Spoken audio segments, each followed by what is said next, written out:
Welcome back to another technical deep dive here in the debug zone. Today we're tackling a big question and breaking it down with insights from other users.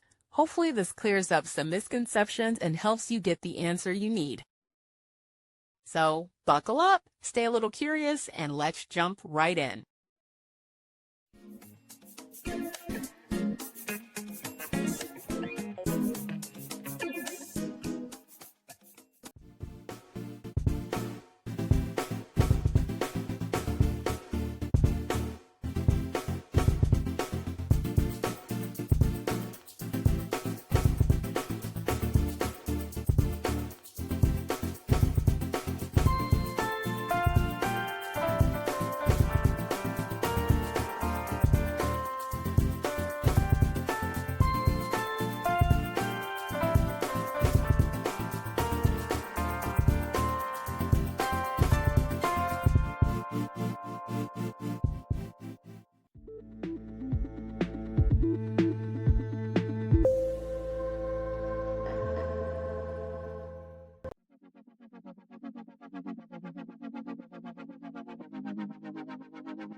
And that's a wrap.